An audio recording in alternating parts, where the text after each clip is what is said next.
bien le bonsoir. Eh bien le bonsoir, j'espère que vous allez bien. On va passer le son de la zik assez rapidement. Pouet.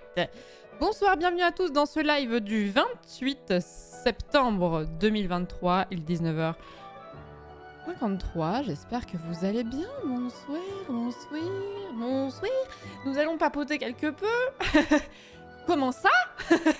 Un stream qui commence par du just chatting? Bizarre. Et ensuite, nous passerons sur Death's Door. Death's Door. Baldur's Gate 3, c'était hier. Non, c'est juste que ça en parlait dans le chat, donc j'étais toutes mes confuses. Non, Death's Door. Death's Door. Le petit corbeau. Le petit corbeau. Est-ce qu'on va finir le jeu ce soir? Je ne sais pas, mais ce serait bien. Je jure, ça va papoter. Eh bien, oui. Ça a changé ici, hein, n'est-ce pas? Merci beaucoup Dumbellion, merci beaucoup pour le 23e mois de sub. Merci Alpha Floyd pour le 21e mois. Merci beaucoup, j'adore papoter. Bonsoir à tous, bonsoir les modos. Bonsoir, bonsoir. Le titre, c'est parti dans ma tête pour quelques couplets. Ah oui, je suis désolée, hein. Désolée. C'est un vrai travail de trouver un titre de live à chaque fois qui soit à la fois attrayant, sans tomber dans le too much. C'est quand tu écris le titre de ton live, tu te dis faut que je trouve une vanne. Merci beaucoup Web Shaolin pour le 25e mois. Funky pour les... Combien pour les 5 subgeeks, merci beaucoup, c'est très généreux. Merci beaucoup Funky et merci Mizo pour le 11e mois de sub. Merci beaucoup. Ce soir, c'est Tunic Deathgate 3. Exactement. Exactement. Comment allez-vous? Comment allez-vous?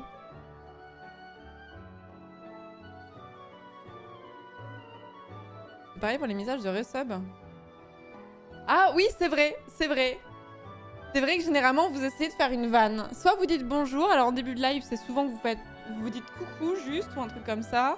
Mais c'est vrai, quand vous recevez, généralement, vous essayez de vous chercher une vanne et vous mettez une pression inutile. Week-end demain, hype. Ouais, pareil. Non, alors demain, pour le planning, du coup... Demain, on fait un JDR sur la chaîne de Frédéric Molas, alias JDG, alias Joueur du Grenier. Donc ce sera sur la chaîne de Fred, en compagnie d'Antoine, MV et moi-même. Donc on fait un JDR. Demain, j'ai un peu de train, je vais pas vous mentir. Samedi, j'en ai un peu aussi. Donc je ne streamerai pas samedi. Et dimanche, je sais pas ce qu'on fera, mais on le fera. À quelle heure? C'est 20h.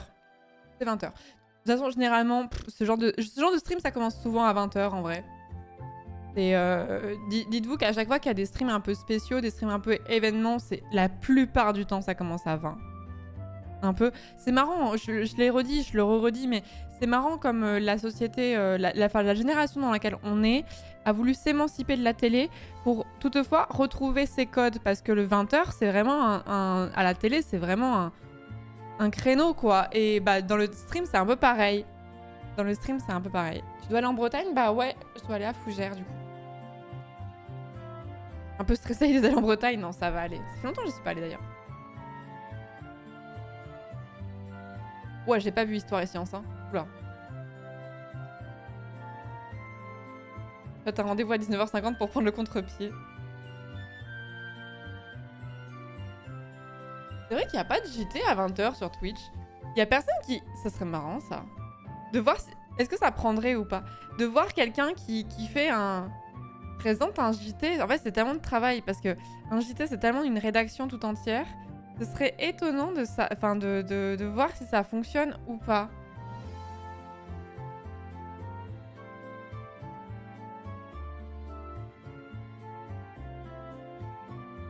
Le ciré jaune. Vous savez que je l'ai le ciré jaune en plus. C'est ça le pire. J'ai vraiment un ciré jaune que j'ai acheté quand je vivais à Paris. J'étais en mode oh, ça fait chier d'acheter ça quand même. En même temps, je trouvais que c'était un peu cool et mignon, un ciré jaune. Je trouve ça particulièrement mignon sur les enfants en vrai. Mais même sur les adultes, ça marche bien. Et je l'ai acheté parce que bah, quand t'as un chien, tu dois sortir quoi qu'il arrive, peu importe le temps qu'il fasse. Et j'en avais marre de de ne pas être au sec. Donc très très bon investissement. Je reconseille. Je conseille. Il n'y a pas de pub pendant les JT, non, non. Il y en a avant, il y en a après, mais il n'y a pas de pub pendant les JT. Hein. Même sur TF1, qui adore mettre des pubs partout, il n'y en a pas. Hein. Bah, attendez, je m'installe comme il faut parce que j'ai fait n'importe quoi.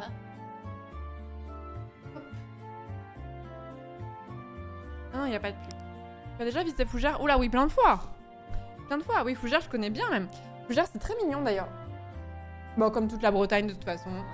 Comme toute la Bretagne, je vais mettre dans la poche les Bretons zouz, mais je connais très très très bien la Bretagne parce que je suis partie pendant des années en vacances et pas à un point particulier, genre j'ai vraiment fait toute la Bretagne. Le truc que je dois moins bien connaître, c'est l'île-et-Vilaine, je pense, mais bon, je connais quand même. Et Brest existe, tu peux pas dire tout. Non, c'est vrai que les grandes villes, alors la Bretagne est très mignonne, mais les grandes villes sont à chier. Dans le sens où, enfin, c'est pas beau. Dans le sens où Brest n'est pas beau. Quimper, dans mon souvenir, ça allait. Lorient, c'est moche. Qu'est-ce qui est pas beau aussi? Vannes, c'est moche aussi. Mais tous les bleds alentours, c'est trop cool. Et Rennes, comme je le dis à chaque fois, c'est que si j'avais dû choisir, tu m'interdis de vivre à Montpellier, il faut que je choisisse une autre ville. Je pense que ce serait Rennes que je choisirais comme ville. J'aime beaucoup cette ville. Merci beaucoup Kampashiro, merci beaucoup pour le 32e mois de sub. Les Forces du Mail, merci beaucoup pour le 27e mois. Zali Watchapa, merci beaucoup pour le Prime. Bienvenue dans la communauté, merci beaucoup. Merci Kratil pour le 34e mois, merci beaucoup. Et merci Bab Shaolin, j'avais déjà... Je remercie encore une fois, c'est pas grave. Merci beaucoup pour le 25e mois, merci beaucoup. Van, c'est moche? Ah, attendez, je confonds avec autre chose? Van, dans mon souvenir, c'était pas... Je confonds avec quel autre... Ah non, je confonds avec une autre ville, non, effectivement. Non, faut se lever de bonne heure pour dire que c'est pas beau. Non, pardon, excusez-moi. Bah alors... Van ressemble à ça. Alors non. Je confonds. Non, c'est un peu culotté de dire que ça c'est pas beau. Non, toutes mes confuses. Est-ce que j'ai confondu avec une autre grande ville? Non, Van, c'est hyper mime, au contraire. Non, my bad, vraiment, hein. My bad. My bad, vraiment my bad. Confondu avec une autre ville.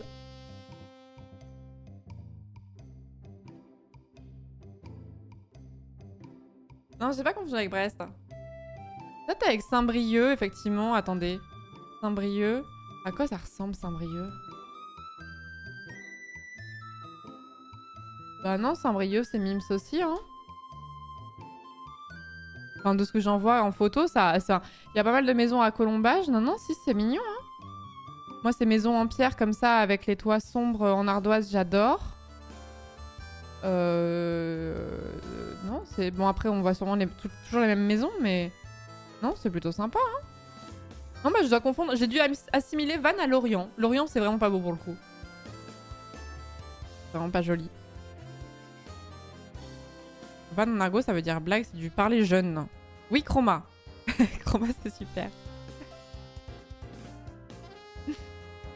Il y avait des messages que je voulais relever au-dessus. Quand j'étais en vacances à Montpellier, on m'avait dit Montpellier, c'est la reine du Sud. Oui, bah c'est deux villes de taille assez égale, assez jeunes, assez étudiantes, assez LGBT friendly, mais bon, de là à dire que c'est la reine du Sud. Bon. J'ai vu dans toutes les villes que tu as citées, soit je connais très bien la région, soit j'ai un problème de boisson. Why not both? Why not both?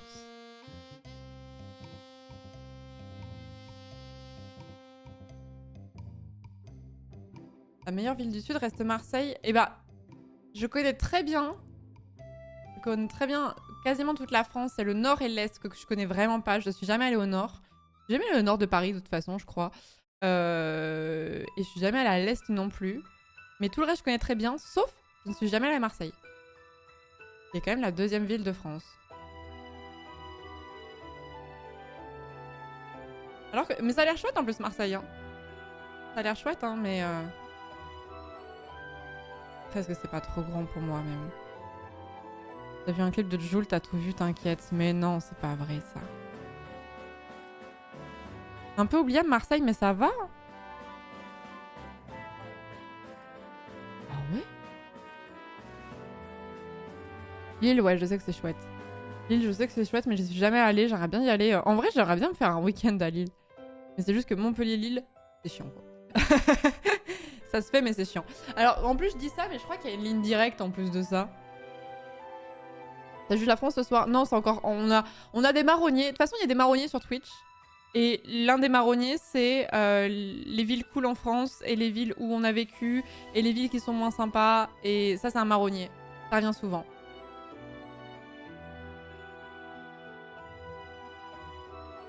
On est juste contre Pastèque pour le sport, il y a R, d'accord. Très bien. Ça va être plus chiant que Montpellier-Fougères. Bah, je vous cache pas que le Montpellier de Fougères de demain, là, il me fout pas la gaule. Mais bon, ainsi va la vie. Merci beaucoup, Colay. Merci beaucoup pour le 7e mois de sub. Merci beaucoup. Merci beaucoup.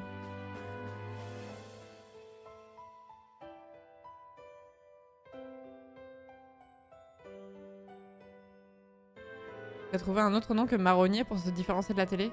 Genre citronnier, par exemple? D'ailleurs, pourquoi est-ce qu'on dit qu'un marronnier, c'est un marronnier? Genre, pourquoi est-ce qu'on a choisi ce... On n'avait pas déjà googlé cette question? D'où ça vient?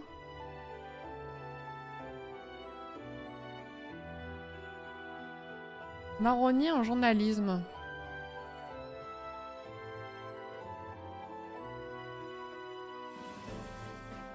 Origine de l'expression. Tous les ans, au premier jour du printemps, un marronnier à fleurs rouges fleurissait sur la tombe des gardes suisses tués lors de la journée du 10 août 1792 dans les jardins des Tuileries à Paris. Et tous les ans, un article paraissait dans la presse pour s'en faire l'écho. Ah. Une jolie histoire. Vous le saviez ?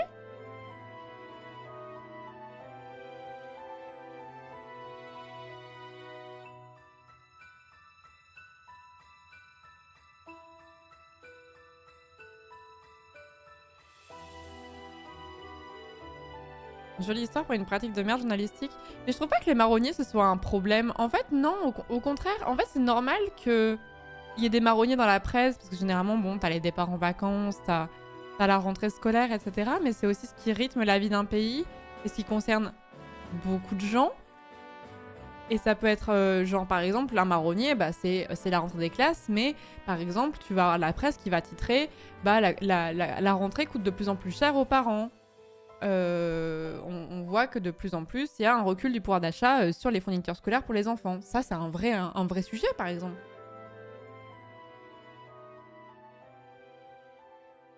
Je l'avais appris sur ce live et je l'avais oublié. Bah, je sais pas, on l'a déjà dit en live, peut-être on l'a déjà dit. Peut-être que la 3e fois qu'on le dira, on s'en souviendra. Je sais pas. Merci Histoire et Science pour le sub, bienvenue dans la communauté, merci beaucoup. Capitale du Paraguay, je sais jamais. En fait, je confonds toujours l'Uruguay et le Paraguay en termes de capitale. Et du coup, je sais qu'il y en a un, c'est Montevideo, et je sais jamais lequel c'est. Montevideo, c'est... l'Uruguay. Donc le Paraguay, ça doit être Asunción.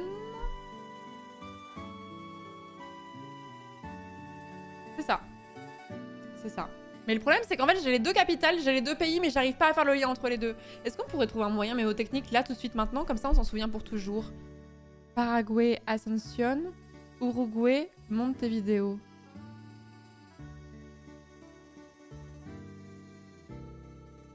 Je cherche un jeu de mots avec un youtubeur. Uruguay. Uruguay, le youtubeur. Montevideo. Et parce qu'il n'y a pas... Attends.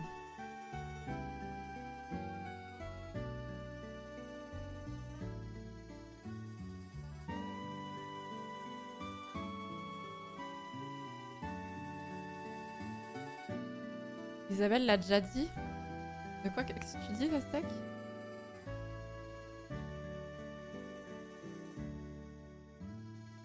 Ah, pas mal ça. Paraguay, parapente égale ascension. Ah, c'est pas mal, j'aime bien.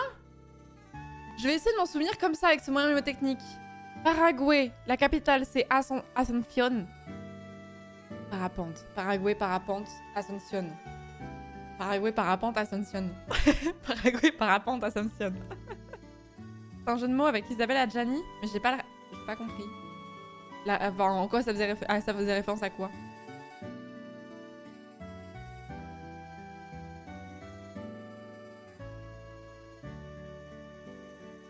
Non, vous avez toujours... Pour vous souvenir que le département 64, c'est Pyrénées-Atlantiques, vous avez toujours ce moyen mémotechnique hautement fiable. 64, c'est la Nintendo 64, donc c'est le gaming. Le gaming, c'est Twitch. Twitch, c'est Domingo. Domingo, c'est PA. PA, c'est Pyrénées-Atlantiques. suis sûre. Le pire, c'est que c'est un moyen mémotechnique d'Antoine. Et je suis sûre qu'il y a plein de gens qui se souviennent maintenant, grâce à cette connerie, que le 64, c'est les Pyrénées-Atlantiques. Je suis sûre qu'il y en a plein. Parce que Antoine l'a pas sorti qu'une seule fois, donc je pense que ça s'est intégré au bout d'un moment dans votre esprit, quoi.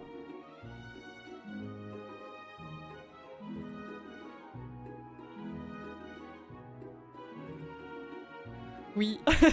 Oui, confesse le chat.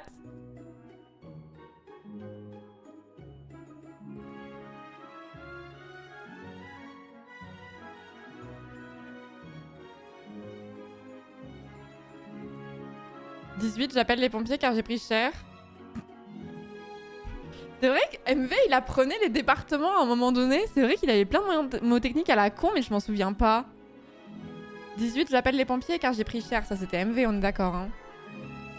J'ai rendez-vous à la gare et admis.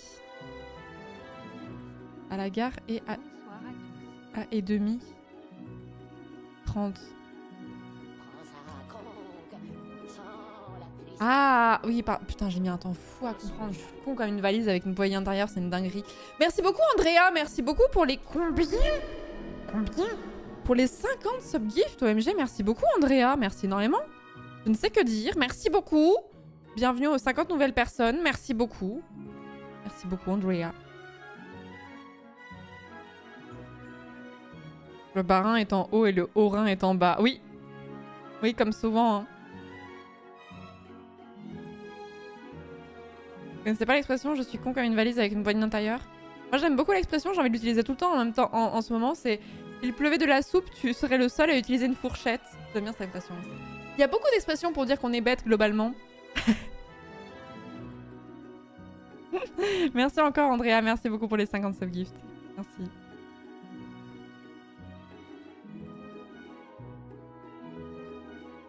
Tu continues l'escalade Florence? Alors en ce moment, je vais pas vous mentir que non, malheureusement. J'ai jamais été récurrente hein, dans l'escalade, j'y allais quand j'avais des potes qui étaient dispo. Là, ça fait un moment que j'y suis pas allée. En ce moment, je fais beaucoup de cardio et de fitness, mais l'escalade, j'en fais pas. Malheureusement. C'est pas définitif, hein, ça va revenir, mais bon, faut faire des choix, quoi. On n'a pas le temps de tout faire. On n'a pas inventé le fil à couper l'eau tiède.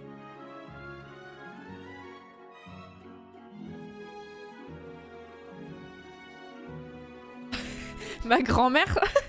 Enfin, les grand-mères ont vraiment les meilleures expressions. Ma grand-mère me sortait souvent cette expression horrible. Tu t'y prends comme pour tuer ta mère.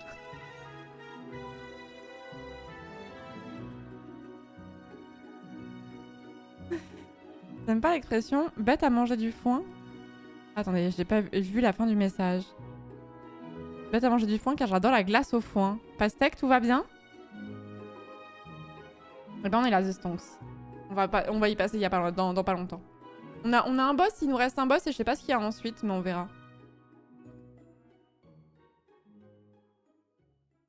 Pastèque et Shem, personne n'est surpris. Taka, il est d'une hostilité. Je veux dire, si on compare sur la durée, Taka a toujours été quelqu'un de relativement hostile, mais ces derniers temps, je le trouve particulièrement hostile. Et c'est pas le premier live où je dis ça. Donc, Taka, allongez-vous. Parlez-nous. Taka est toujours hostile. Oui, mais plus que d'habitude, non, en ce moment.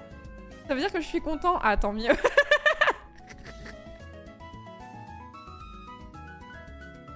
Je suis taquin quand je suis heureux. D'accord, très bien. Il travaille sa répute depuis que t'as dit que c'était un bébou IRL.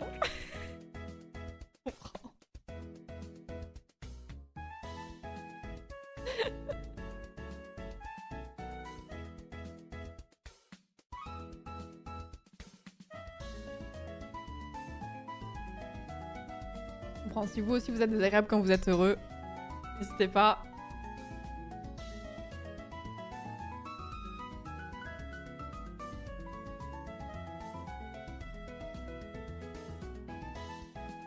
C'est marrant. En fait j'aime bien parce que tu vois la personnalité de chacun des modérateurs et il n'y a pas deux modos qui ont la même personnalité, donc ça me fait rire. Ça me fait rire. J'étais fort déçue parce que l'autre jour j'ai voulu faire une commande point d'exclamation Empire romain. Mais je connais mes modérateurs et je sais qu'ils ont tendance à les créer plus vite que leur ombre. Du coup, j'ai checké avant de voir si elle existait. Elle existait déjà. Tesseract qu'il l'avait créé en fufu et je l'ai capté après, genre des jours plus tard.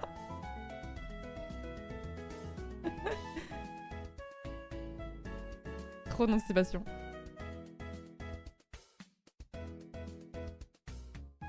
On fera une analyse des modérateurs un jour. Bah, y a déjà les commandes pour chacun, hein. Il y a des commandes pour chacun, hein, a priori. Hein.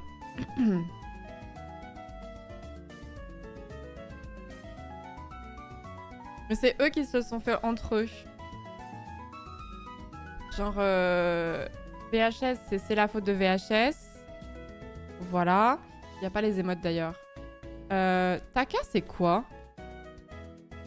Ah oui, Taka, c'est un trigger pour Nolan. Louis-Marc, t'en as un aussi, non? Pardon, je suis en train de... Ah ouais, pour J-Marc? Attendez. Le voyage avec Skulto, c'est pour Pastèque ou c'est pour J-Marc?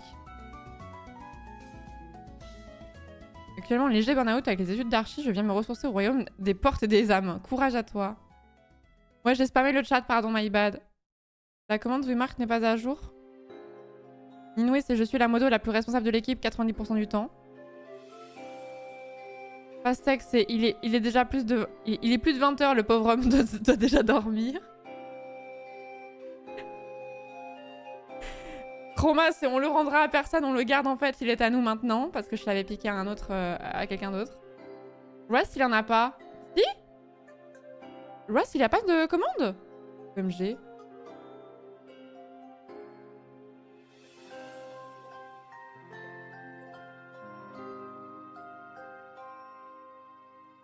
Je dors pas là, vous voyez? Ça ne saurait tarder, mais là non. Bah oui, en même temps, il est que 20h15.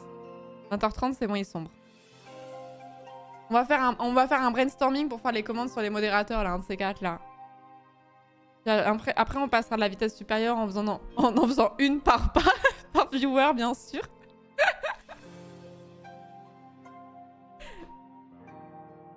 Voilà, s'il en a pas, va falloir rectifier ça. Hein. J'ai pas une commande qui explique que c'est mon babysitter?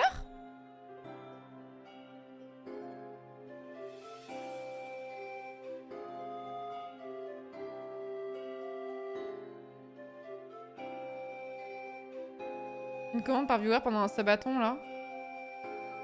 J'étais en train de penser au subathon et au fait que tu devais dormir en live. Et j'étais en mode... Dans quelle mesure? En fait, quand je streamais au tout début de ma chaîne, on voyait mon lit dans le fond. On voyait mon lit et en fait, ça m'a provoqué un peu d'angoisse. Enfin, rien de méchant, hein, c'était pas invivable non plus, hein, mais... Ça m'a provoqué un peu des angoisses parce que j'avais un peu j'avais des rêves récurrents où je rêvais que je lançais un stream et j'étais en train de dormir et je savais pas que j'étais filmée ou ce genre de choses et tout. Et à partir du moment où mon ordi n'a plus donné sur mon lit, ces rêves récurrents ne sont plus arrivés. En fait, le fait qu'on filme ton lit, il y a ce côté un petit peu où ça rentre trop dans l'intimité de la personne, je trouve. Et c'était un peu embêtant. Pourquoi est-ce que je raconte ça ? À la base, il y avait un point. Il y avait un point. Oui, le subathon. Et du coup, je me suis dit, le subathon, du coup, tu te filmes en train de dormir. Dans quelle mesure ça ne...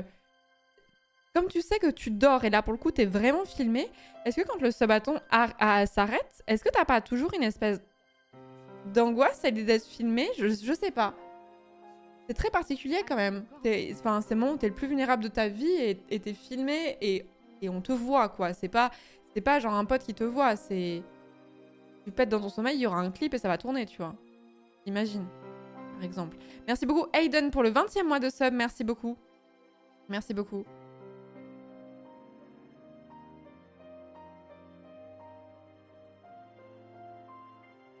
Est-ce que ceux qui dorment en live regardent la VOD? Non, tu regardes jamais les VOD de tes streams.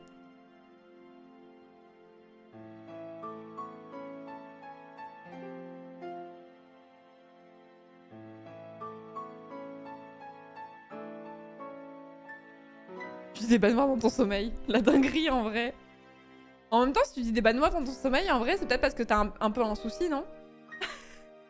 Moi, pour moi, c'est...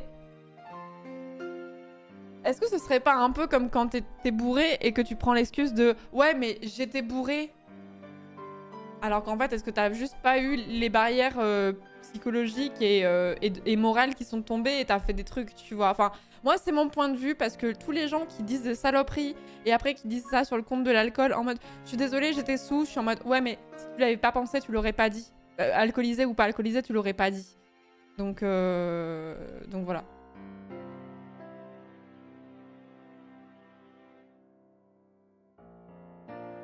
Même regarder quelqu'un dormir, je trouve ça glauque. Alors être filmé en train de dormir, c'est encore au-dessus. Bah, après, le truc, c'est que regarder quelqu'un dormir et il ne sait pas qu'il est en train d'être regardé, c'est glauque. Mais si t'as choisi d'être filmé pour qu'on te regarde dormir, bah après, bon bah... Voilà. Gros red flag, ça. Mais complètement, hein. Les gens qui disent des saloperies quand ils ont bu... Moi, je suis trop chiante quand j'ai bu. Quand j'ai bu, généralement, je deviens très tendre avec les gens. Ou je l'ai déjà expliqué, mais généralement, je suis trop en mode... je suis vraiment trop contente d'avoir fait ta rencontre et tout. Tu es quelqu'un qui me fait rire et tout. T'es gentil, j'apprécie vraiment passer du temps avec toi. Mais c'est juste parce que t'as cette espèce de réserve qui saute avec l'alcool, quoi. C'est tout, mais du coup, ça reste mimes, quoi.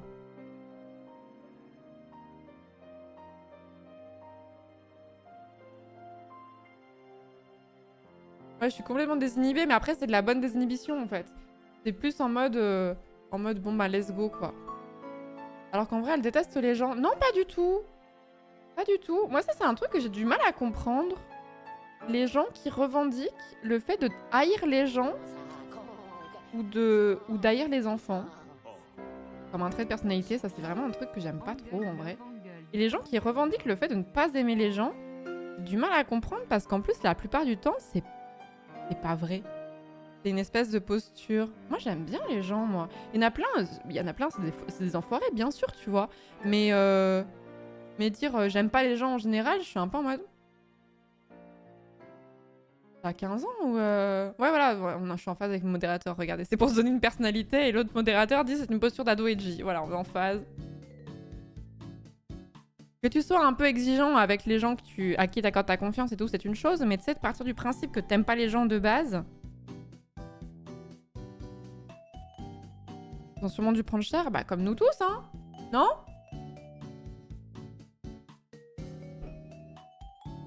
Dépend du contexte au volant ou pas. Ah. Ah. Ah, peut-être, là, peut-être qu'on peut trouver un point d'entente, là.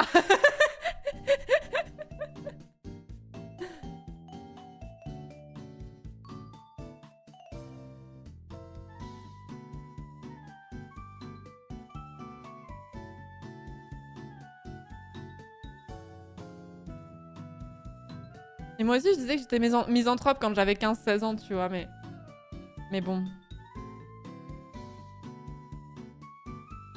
Pas confondre avoir peur des gens et ne pas les aimer. Exactement. En fait, je trouve ça trop triste de partir du principe que t'as un a priori négatif sur tout le monde et t'as même pas rencontré la personne que t'as déjà un a priori négatif. Je trouve ça dommage. Par contre, ne pas être à l'aise, aimer être seul, voire avoir de l'anxiété sociale, ce n'est pas la même chose que dire je n'aime pas les gens. C'est pas la même chose. De mon point de vue. Je suis d'accord avec toi, Lisu. Les gens qui ont fait de leur personnalité le fait qu'ils détestent les enfants spécifiquement. J'ai été comme ça, mais j'avais 15 ans, donc j'avais le droit, ok. Je suis un peu en mode... Tu sais, genre vraiment typiquement, t'as un enfant qui pleure pour n'importe quelle raison dans la rue et t'as quelqu'un qui va lâcher « Ah là là, je déteste les enfants !» Et t'es en mode « Waouh frère, mais t'es trop stylé de dire ça devant quelqu'un, devant l'enfant en question et devant les parents. » Mais genre, mais t'as trop de courage en fait. Je trouve ça trop nul comme comportement. Je juge fort.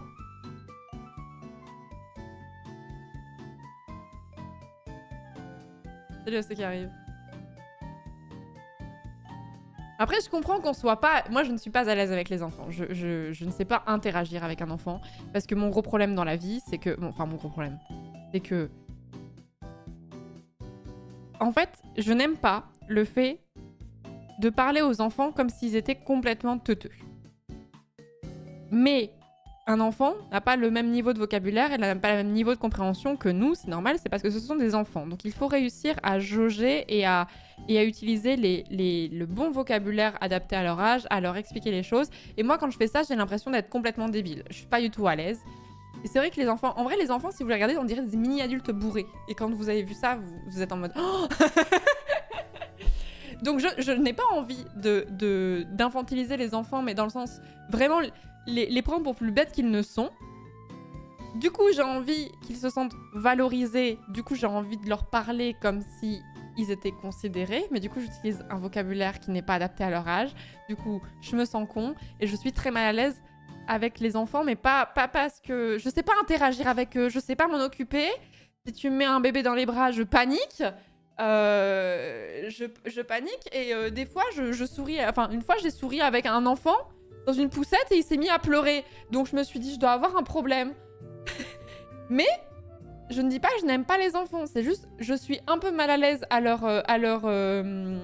côté parce que généralement je ne sais pas comment agir avec eux et j'aimerais avoir cette aisance pour agir avec eux parce qu'en vrai c'est un skill assez important dans la vie.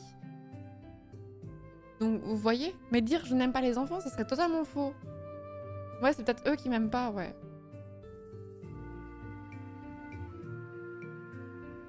Ça vient de Ken Kojandi, ça non? Les enfants sont des adultes bourrés. Je sais pas, c'est Nio qui me l'avait dit une fois. Donc il a peut-être entendu de Ken Kojandi. Et je me suis dit, c'est si vrai. C'est si vrai, ça m'est resté.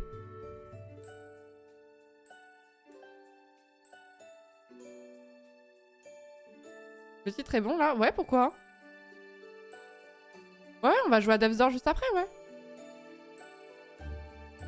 Après, c'est une vanne qui a plus de 40 ans. Oui, bah, excusez-moi. Désolée d'être nulle et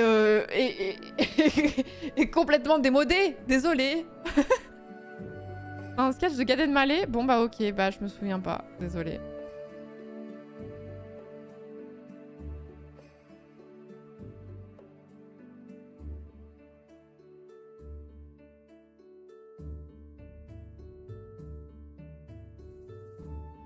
Et du coup, les gens qui sont vraiment à l'aise avec les enfants, c'est souvent des gens qui viennent d'une famille...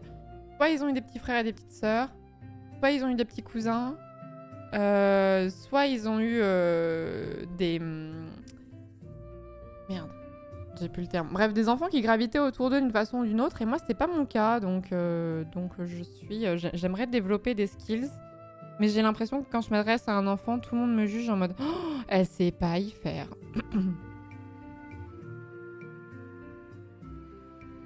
J'applique la bonne méthode. En vrai, Florence, ne pas les prendre pour des idiots. Ouais, mais il faut quand même s'adapter à leur niveau de compréhension.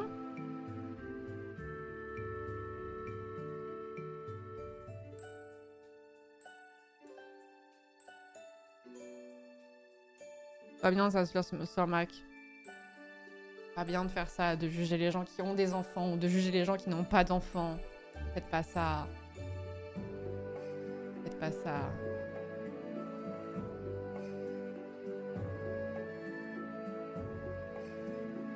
Ma mère est puéricultrice et mon papa est instituteur, donc les enfants ne me posent aucun souci. Ouais, parce que t'as...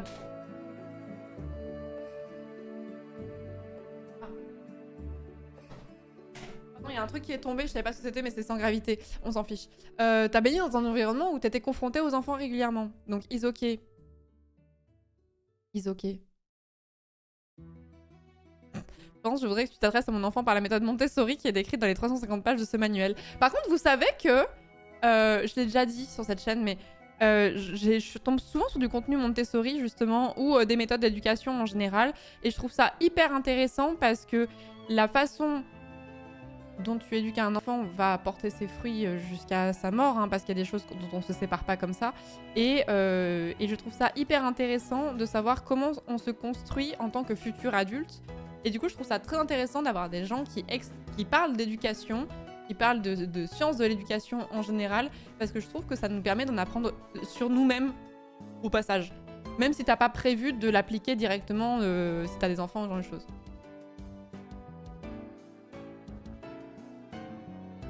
Non, j'ai pas de frères et sœurs. Je suis enfant unique. C'est aussi pour ça.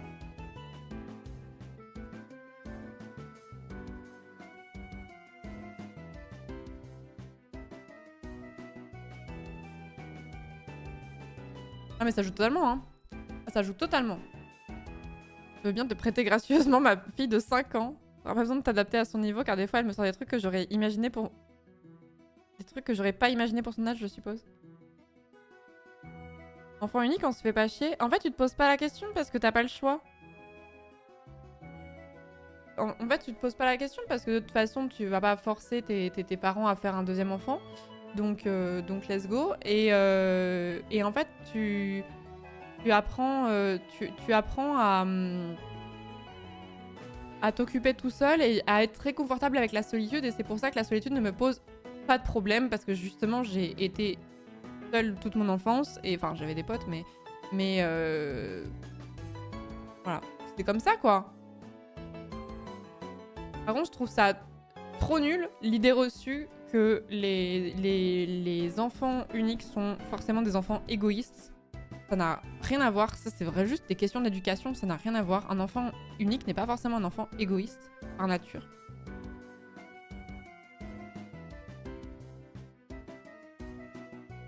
Si j'avais des cousins, mais je suis pas trop à l'aise à l'idée de parler de la composition de ma famille, je vais pas vous mentir.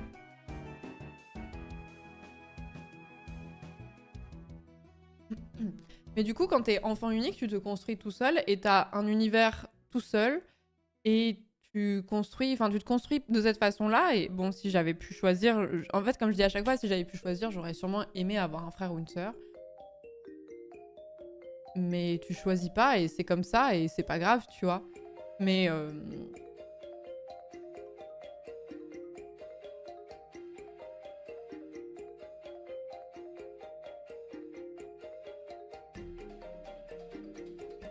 s'il faut se préjuger, tous les enfants uniques que j'ai rencontrés, ils avaient beaucoup plus tendance à aller vers les autres et à partager.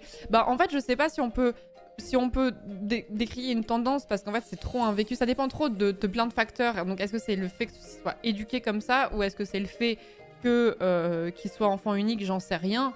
Mais genre, j'entends très très souvent et on me l'a beaucoup dit. Ah, mais t'es enfant unique, donc ça veut dire que t'es égoïste et tout ça. Et je trouve que c'est vraiment un raccourci bête. Vraiment un raccourci qui est con, je trouve. Non, t'inquiète, histoire, t'inquiète. Sachant qu'en plus, il faut partir du principe que si vous êtes sur une fratrie de 3, avec les 2 mêmes parents, c'est aussi faux de penser que vous avez reçu exactement la même éducation. Donc, partant de là, ne peut pas découler de principe, puisque y a eu 3 gosses dans la fratrie, l'aîné n'a pas du tout été élevé comme le Benjamin, ni comme le cadet. Donc, let's go, hein.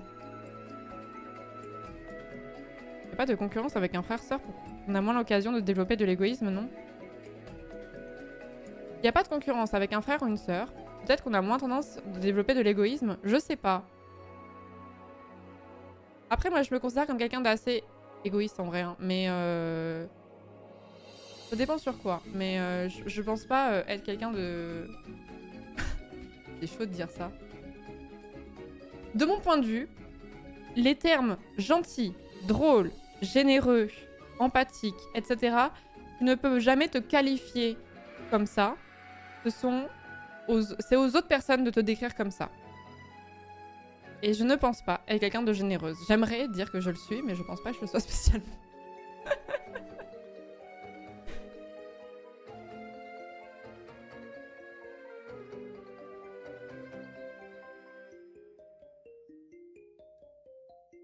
Égoïste ne veut partager et égoïste ne penser qu'à soi. Mais vous trouvez pas qu'il y a une tendance de toute façon à l'égoïsme d'une manière générale? Parce que il y a un truc qui m'embête un petit peu. Alors, l'égoïsme, il y a une forme d'amour propre.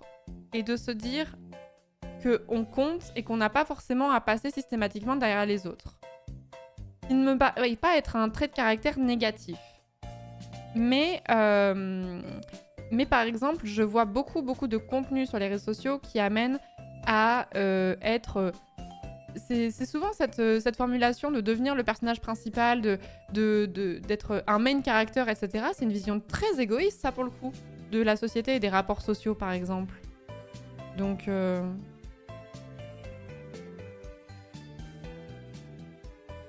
Égocentrique. Je sais pas, quelle serait vraiment la différence entre égocentrique et égoïste? Égocentrique, égoïste, différence.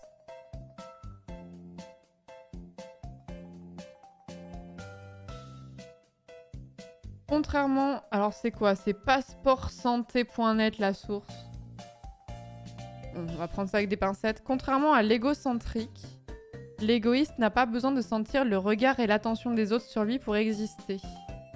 Donc en gros, l'égoïste, il est lui tout seul, mais l'égocentrique, il veut être, pour le coup, le main character. On est tous un peu égocentriques et un peu égoïstes quand même, non? Enfin, c'est pas... C'est de la fausse vertu de dire qu'on est absolument pas égoïste et qu'on est absolument pas égocentrique, non?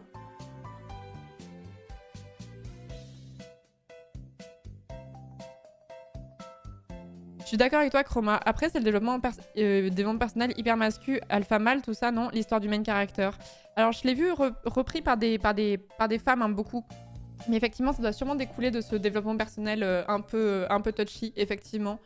Mais ouais, l'idée d'être vraiment le main character, mais si tu veux développer une personnalité de type être un leader, être main character, ça veut dire que tu vas aussi cultiver le fait d'écraser les autres. Parce que pour passer devant, bah, il va falloir écraser les autres. Donc, pas dingue, quoi. Après, oui, c'est totalement la mentalité du capitalisme patriarcal, etc.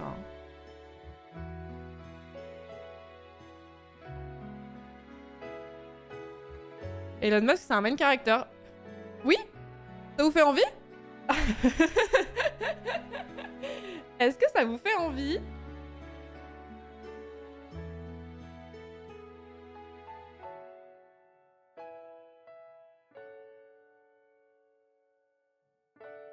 Envie de vécreux. Non. Bon bref, je sais plus comment on est arrivé là-dessus, mais tout ça pour dire que moi, personnellement, je ne suis pas spécialement à l'aise avec les enfants parce que j'ai jamais eu trop l'occasion d'être à leur côté. Et que j'aimerais bien développer ce skill qui est assez utile dans la vie de tous les jours quand même. Et que, voilà, s'intéresser au développement de l'enfant et au principe d'éducation en général, c'est pas en apprendre seulement sur comment on éduque un enfant dans le but de se dire « Ah, moi je ferai comme ça quand je serai parent, si jamais j'ai envie de l'être un jour ».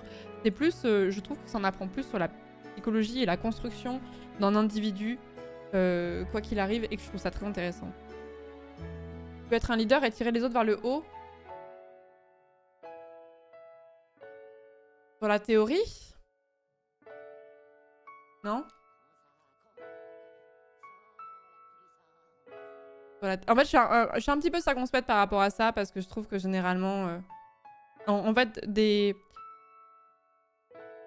leaders que je vois dans mon passé de relations sociales, c'était pas tellement des gens qui tiraient les gens vers le haut. Ils voulaient garder leur place de leader. Ils voulaient garder leur main character énergie, on va dire. Donc il y a bien un moment où tu tires les autres vers le haut, mais pas trop non plus, quoi. Pas trop non plus, hein, faut pas être mis en danger. Hein. Merci beaucoup Aiden pour le 20e mois, merci beaucoup. Merci Lucator pour le 7e mois, Sourcil pour le 10e mois. Et les Angaïs, merci beaucoup pour le 4e mois. Merci beaucoup.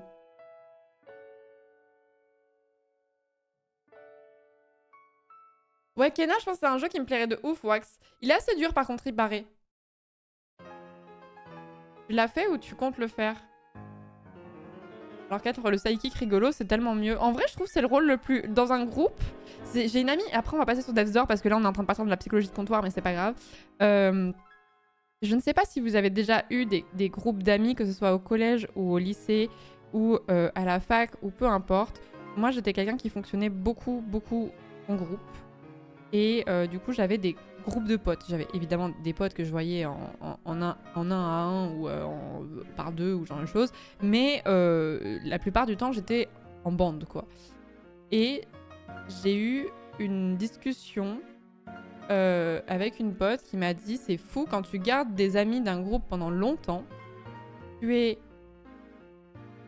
dans un rôle, on t'a assigné une tâche, un rôle dans ce groupe-là, et c'est impossible d'en sortir après, ou en tout cas c'est très dur. » Et en fait, depuis qu'elle m'a dit ça, je me dis c'est si vrai, je trouve, à quel point à partir du moment où tu as été mis dans une espèce de case, dans un groupe d'amis ou dans une classe au collège, lycée, etc., c'est très dur d'en sortir, je trouve.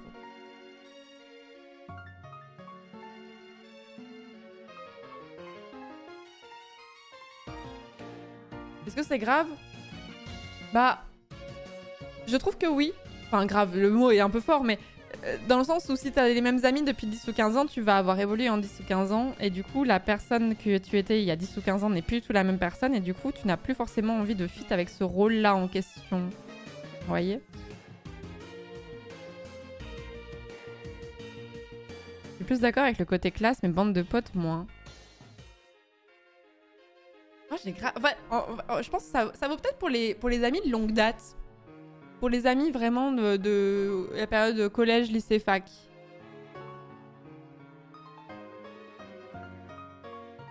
Je pourrais jamais être le type sérieux de mes groupes.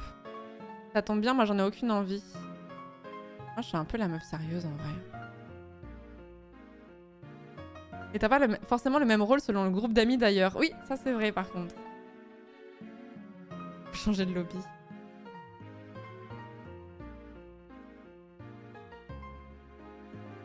Je sais marquer ça dans plusieurs groupes et au final, en disant les choses, en expliquant, c'est plutôt simple de sortir de ta case. Ah ouais, vous trouvez? Moi je trouve ça pas évident. Hein. Je trouve ça pas évident. Bref, on va passer sur le jeu.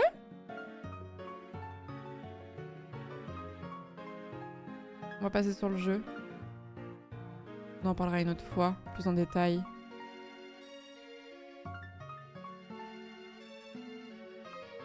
Rage Barlou, c'est pas évident ça. J'ai toujours eu le rôle du mec drôle du groupe et c'est tout. Pour prouver que j'étais plus que ça, j'ai fait une soirée triviale poursuite et j'ai atomisé les gens en face au solo. Il y a vraiment eu un avant-après? On gardera cette discussion pour un truc sur Trackmania. Sur le rôle qu'on t'assigne dans un groupe d'amis et le fait que ce soit difficile à en sortir. Moi, c'est de mon point de vue, par mes groupes d'amis, pas les récents, mais plutôt ceux de longue date, j'ai été assignée à des rôles et mais comme chacun de mes potes, hein, c'est pas moi spécifiquement. Et je vois que la dynamique, il y a comme si c'était statique. Et comme si le groupe ne prenait pas en compte le fait que les gens évoluent et du coup le groupe n'évolue pas. Mais c'est vraiment une discussion Trackmania compatible, ça. Hein.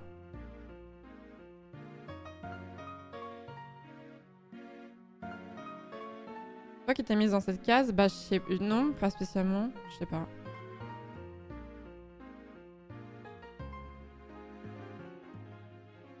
Bref, en fait, c'est un peu compliqué parce que j'aimerais rentrer dans les détails. J'aimerais vraiment rentrer dans les détails, mais... Si je fais ça, ça vise des gens qui me connaissent et avec qui je suis encore en contact. Et du coup, je voudrais pas les blesser. Vous voyez? Ouais, sinon la solution c'est de se couper court de tout cercle social, de couper court avec tous les gens que je connais, et comme ça je peux en parler en liberté totale. Non, ça parle pas de philosophie, alors là on est sur la philosophie de comptoir, sa mère. Hein. Mais non, je sais pas pourquoi on est parti là-dessus, mais bref, just chatting comme à chaque fois quoi. Allez, paf, on va se partir sur le jeu. Hop. J'ai plus à assumer nulle part, bon plan de ouf. Ouais, je vais faire ça je pense. Hein.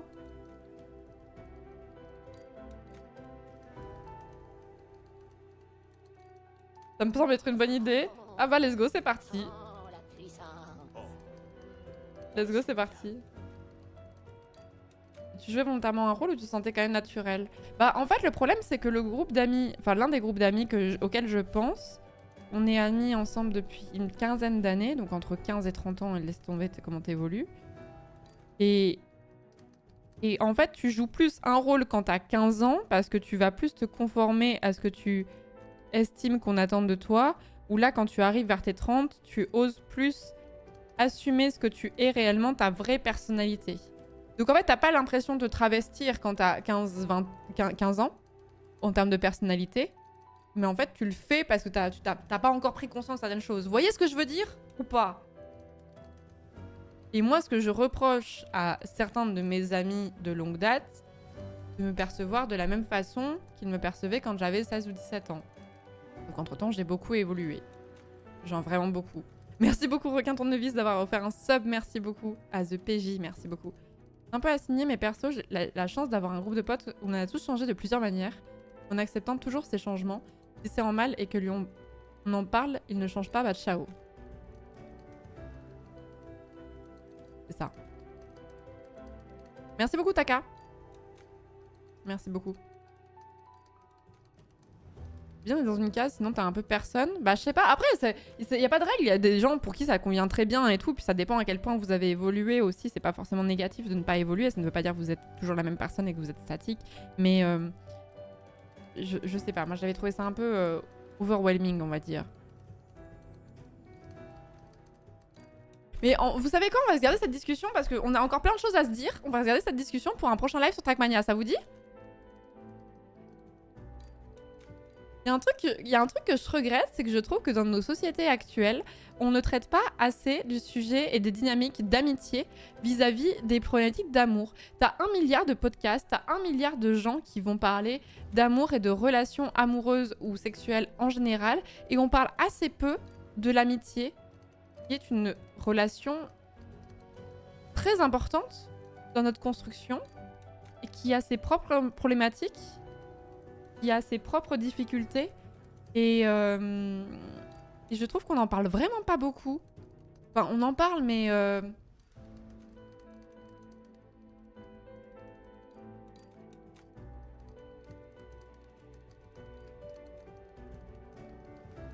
voire plus importante que l'amour pour certaines personnes, bah de ouf, ouais. L'amitié a ce côté beaucoup plus pérenne que l'amour en fait pour beaucoup de gens. Vous voyez? Oui, madame Flo présidente. Non, mais en fait, ce qui m'avait choqué, c'est que on avait déjà parlé sur cette chaîne, c'est pas un sujet très joyeux, désolé, mais moi j'ai été très amie avec, avec quelqu'un où on s'est giga embrouillé, voilà, et on se reparlera jamais.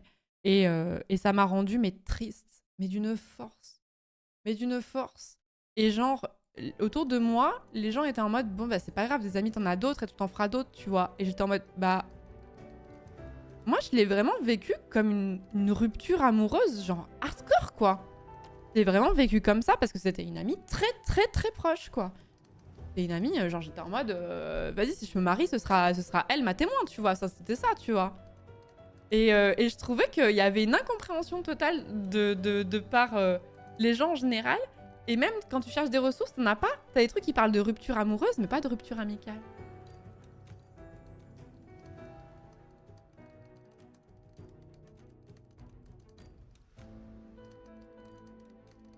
Donc bref, voilà. Donc il faudrait qu'on parle plus en détail des relations d'amitié et des relations et de plein de choses. Je pense qu'il y a plein de choses à dire. Je pense qu'il y a plein il y a une discussion chouette à avoir. Bon bref, on en parlera plus tard, on garde ça pour Trackmania, c'est très Trackmania compatible. La psychothérapie de groupe, gratos, là qu'on fait tous ensemble, là, on fera ça. Prochain live Trackmania, ça va être ouf. Prochaine fois, je pars sur Trackmania, 100% on va parler de ça, hein, je vous le dis. Je vous le dis. Je sais pas quand est-ce que ce sera, mais... Un mois de plus, car tu le mérites. Angle Love.